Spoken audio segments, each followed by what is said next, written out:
Les équipements sous pression sont utilisés dans de très nombreux domaines industriels, dans quasiment l'ensemble des filières, que ce soit le pétrole, la chimie, l'agroalimentaire, le nucléaire, le traitement des eaux, le traitement des déchets. Autant de domaines clés, voire stratégiques, notamment pour des questions de souveraineté. Les équipements sous pression sont aussi au cœur de la transition environnementale et énergétique. Un exemple issu du plan de relance, la filière hydrogène, les équipements sous pression sont à tous les niveaux, depuis la production, le transport, le stockage et l'utilisation de l'hydrogène.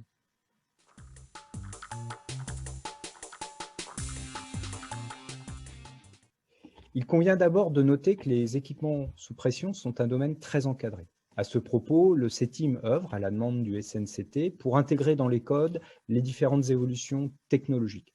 Nous sommes également impliqués dans la normalisation au niveau national, dans le cadre de l'Union de normalisation de la mécanique, et également au niveau européen. On participe également aux travaux de la SME.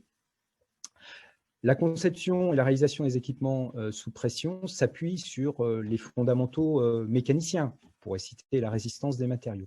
Mais ils intègrent également les nouvelles technologies issues de l'industrie du futur dans le cadre de la transition numérique. On peut citer par exemple les jumeaux numériques qui vont avoir un impact important à la fois sur la conception, mais également sur les phases d'exploitation des équipements sous pression. On peut également citer l'introduction des nouveaux matériaux comme les composites. C'est un domaine où le retour d'expérience est clé, est important. C'est pour ça que le CETIM, en lien avec le ministère, s'est impliqué dans l'animation et le pilotage de l'Observatoire des équipements sous pression.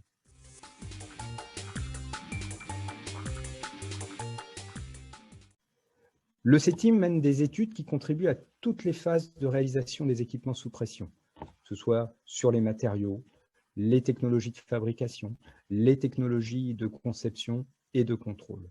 En complément, nous avons établi un écosystème académique pour nous assurer d'un soutien et d'un ressourcement scientifique.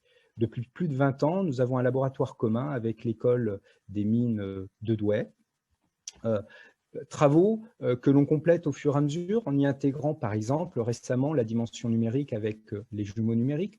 On pourrait citer dans l'écosystème également les travaux que nous menons avec l'ENSTA de Brest sur la maîtrise des approches de déformation et de flambage, également les travaux avec Polytech Montpellier pour la mécanique de la rupture, le soudage, et également Polytech Nantes.